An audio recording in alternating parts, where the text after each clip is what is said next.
Okay, hello guys. This video will have spoilers because I already did one just talking about how much I like this show.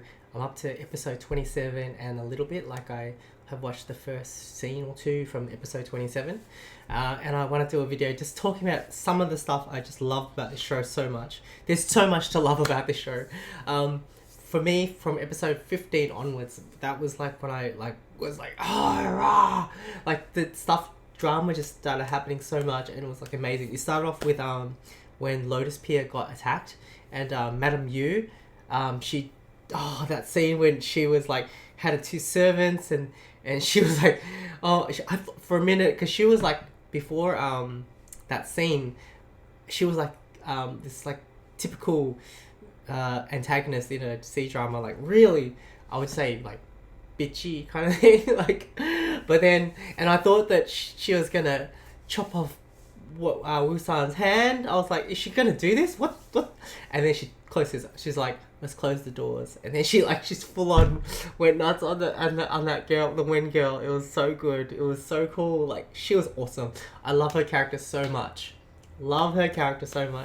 After that scene, and how she like fought off and core, and even when she rescued her son, she also rescued Wei Wusan as well. She grabbed them and then she used her the whip thing she has and tied them up to protect them, because she knew that core melting guy is real dangerous. And then she went back to defend, and like she didn't even care if her husband was gonna come and help. She's like, doesn't matter if he comes or not, I'm still gonna fight. You know, it was so good. And then he came to save her as well, like not to save her but to die with her. It's like, I came back for my woman, and then he dies, but then they hold each other's hand at the end. It was so beautiful. Love it so much. Another scene I really, really love is when Wei Wusan, before, when they grabbed him and then they chucked him in that island with all the dead spirits and vengeful spirits, how they're on the swords, flying on the swords. I was like, I've never seen anything like that before, like people flying on swords. It was just too cool. And then when he came back after 3 months, like there's a few scenes or a little bit where you don't see him. It's like, it was like, where is he? Like, can't wait till he comes back. And then when he does finally come back, and he's on that rooftop at night, and the Nguyen guys who were like bullying everyone. Oh my god, his return was like, I was thinking to myself, like, this is like as good as anything from like Batman or anything like that, or better. Like, it's just so good. It was cool as hell, his return. I love it so much. Some other stuff I like. Jiang Cheng, his character, like, he really grew on me. Like, at the start, he just like this stick in the mud guy, like stickler for the rules, and telling Wusan like not to what do you call it? Break the rules. And even at the start of the show, you see like he's the one that basically killed Wusan. So I didn't really like him at all. But then I started to like him a bit more, especially after the flashbacks when he's a kid. The kids were so cute, like so cute, adorable, and like he really does care. Like the part where, you know what it is with the first cutscene, with when Wusan first came and they had sent away the dogs, and then Jiang Cheng was like upset that his dogs were sent away, but then he was sad that Wusan left, because Wusan left. You've probably seen this already. And he was crying and like by himself, and it was so cute. It was really, really cute. The bond between the three of them, Yan Li, Wusan, and Cheng, I love the bond so much. They're so good together. Especially, oh my god, Yan Li, when she stood up for Wusan at the hunt, she like seems so meek and like a loving. She's loving, but she seems like a meek and timid kind of person, like not really like brash. But then when they started verbally attacking Wusan, she was like stand behind Wusan, and then she helped calm him down with Lanzan as well, and I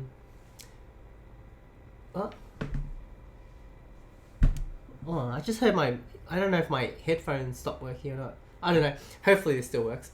Because no sound's coming out of it. Okay. Anyways, so she was defending him, and I don't need these. I just realized I don't need these. I'm not listening to any video clips. But anyway, so, and then she's like, what was it she said? She said, that's my little brother, and if you're attacking, what if you're saying means, I forgot exactly the words, but she's saying if you're like insulting him, it's not a trivial matter to me. Like, oh, I love it so much. She goes, you need to apologize to him or something. It was so good. She stood up to him so much. Oh, I love her so much. And then when she first saw him come back, she was like, her face was so happy. Even Jang Cheng, when he saw him, it was like so good. Although right now, where I'm up to, Jang Cheng is like, because he's really much into, I think one thing I don't like about his character is he cares so much about what other people are thinking about him and his clan.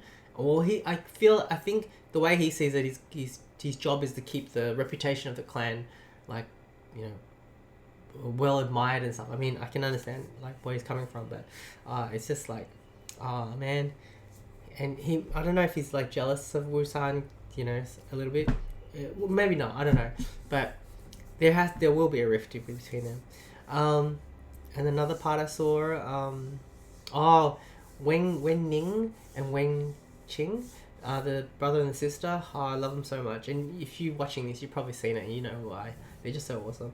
One thing that I really liked, and it kind of amused me a little bit, but I really liked is like when before that, at the banquet, when Wusan and that, I forgot his name, Jizun or something like that, from Jin clan, that he's so annoying, but basically he knew where when Jing was, and then Wusan just came in, just stopped the banquet basically and said, no, he didn't, he wanted to be polite. He said, can we go outside and talk? I need to ask you something. And the guy's, no, you have to wait like 10 hours before I'm ready. I'm busy here, maybe even tomorrow or something like that.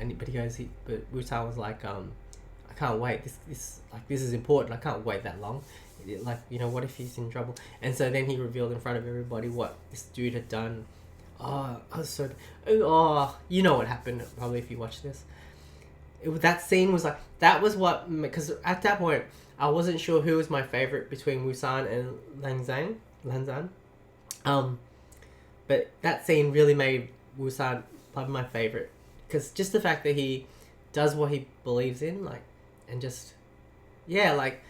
chaotic good in a way, like he doesn't care about anyone else. I mean, like he just does what he feels is right and isn't cared about the consequences of of doing the right thing. Like, it's so cool. I love it so much. And that's like, when I really thought that he was a lot like Luffy, because Luffy did a similar type of thing in One Piece as well. He does it all the time. It's really, really cool. And also a scene that I kind of like was when he found the sister and found the sister. And she was like weak from not moving and stuff, and like she wanted to come with him, and then she was weak, but she wanted to come. So he was like, "Here's this piece of bread. Like, if you finish eating this bread, you know, I'll take you to go find your brother." And she's like, she ate it. She was trying to eat it so quick. It was so quick. I thought she was gonna choke. I thought it was funny, but also moving as well at the same time. That was beautiful. There's too many awesome things about this, and the last thing I want to talk about is just that scene when he found when they found when Ching. It was just really sad and beautiful and like really memorable, like in the rain and like dead bodies. It just it's horrible, and those guards were so horrible. And then I mean, Wusan, he's been holding it back for so long, like he's done such a good job, but at this point he cannot let this slip. And I'm like, I was all for it at this point. I was like, man, these guys, they're so bad. And so he was like doing the flute, and then we get this interesting thing where we realize that when Ching is not dead, he's just lost his spiritual connection or something like that. I don't know. It was really interesting that he wasn't being controlled by the flute, but he was not dead, which is good. But then I don't know what's happening. I knew something was going to happen with his character because at the very start you see him like in chains and like you know something had happened to him. But so we'll keep watching. And then the point was, which really got me, was like in the start of episode 27, when Wusan is like rescuing these Wen clan who are like, they're kind of like, you would say they're the evil clan, but they're not really. Especially these ones, they didn't do anything to anybody. They're just getting picked on. Like, they're treated like trash from this Jin clan especially, just because they were part of the Wen clan, and so Wusan just doesn't stand for it, and he goes with them. He decides to help them and like stay with them to protect them, and he's on these horses, and then Lanzan came as well. And the beautiful thing is when you stop and think about what these characters have been doing, like that's one of the beauties of this story. Like that scene in itself was so nice with him with the umbrella and like is that Lanzan with the umbrella standing in front of Wusan on the horses with the Wen clan, and basically he was saying like don't do this, because like once you do this it's like an act of rebellion against the orthodox world, and it's like you can't go back from it. And he's just trying to warn him, like, because basically he loves Wusan, right? And he does not want this person to go that way, because it's certain death pretty much going against the whole world, right? You know, and he's trying to protect it. And even up before that, he was like doing so much. He was worried that Wusan was using these what you call, like, I don't know, dark powers or whatever. And he said that in history, like, there's always a retribution of using these powers. Like, it just happens. And like he was researching throughout the whole his whole clan's library and the secret library about like what music he can play to help calm down Wusan's temperament. You know, he's trying his hardest like to help him, and he's like, even at this point he's trying to stop him. You know, like he's trying to say, don't do this, because if you do this you're basically gonna die, because everyone's gonna try to kill you. You know, and like your life will be completely changed. But Wusan, he's like, remember that promise that we made? It was beautiful. Like, we're going to live our life with no regrets and doing what we believe to be right. It's just beautiful, right? And then he just, when he listened to that, he was like, he just knew that Wusan was right, and he let him pass. And he's like, this single tear coming from his eye, and it was so good. Like, and another thing that I like, another level of it, is like this character of Lanzan. Like, he's been brought up in this clan, the Land clan, and they've got so many rules. They're so orthodox. Like, they're very like black and white. Like, this is the way you fight evil. Like, there's no other way to do it. This is the way to do it. Like, you got to exterminate. You try to help them. If they don't listen to you, you exterminate them. You know, like, it's no gray area. And it's like he was brought up that way, and you could tell like he fully believed that way, and he had suppressed a lot of his emotions and stuff. But knowing Wusan and like loving him and like seeing it from his point of view, it's like you can feel it crumbling inside him, like these rules and stuff, and like it's like, I told my friend, like it was like melting away this kind of like rigidness of like beliefs and closed-mindedness about right and wrong and stuff like that. And then the fact that he let him pass, it just shows so much. Like, and it made me think of something else where it's like different, where like, you know, the movie The Fugitive, the one I watched was Harrison Ford and Tommy Lee Jones.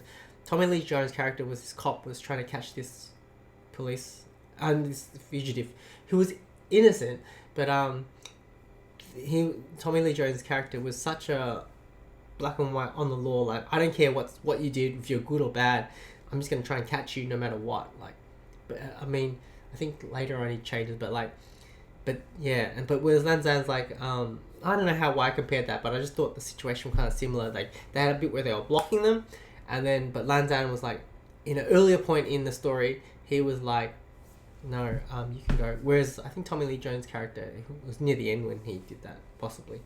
Been a long time since I watched it. It was a good movie. So I think that's where I'm up to. It's so good.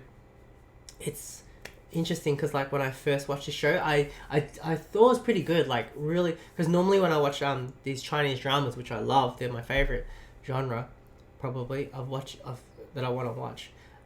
They usually take a while to get going, like 10 episodes. For Eternal Love, it took me about 12 before I started to get really into it. Ashes of Love, which I love as well, I think it took me about even 30 or so episodes before I really started to love it. But this one, I liked it really soon, like maybe after 4 episodes, but then it wasn't like the holy crap until. But what was it? My point of this was like when I first saw this show, it was good. That's what my feeling. I wasn't in love with it yet, but now I'm like so in love with it. It's so interesting. Like, so I've been watching my little sister and stuff, and like I think we're up to like episode 14 and so together. So she'll be up to that really awesome part too. So anyway, I think I'll end the video here. Basically, Untamed is awesome. I love it to death. I'm so glad I finally decided to watch it. Because I've heard about it, but there's just so many good Chinese dramas. I didn't know which one to pick first, and I'm glad I fast tracked this one and watched it because it's like I'm having a blast, an absolute blast. Anyways, that's all I want to say, and I'll see you guys later. I'll have to make another video when I finish it, for sure. Anyways, bye.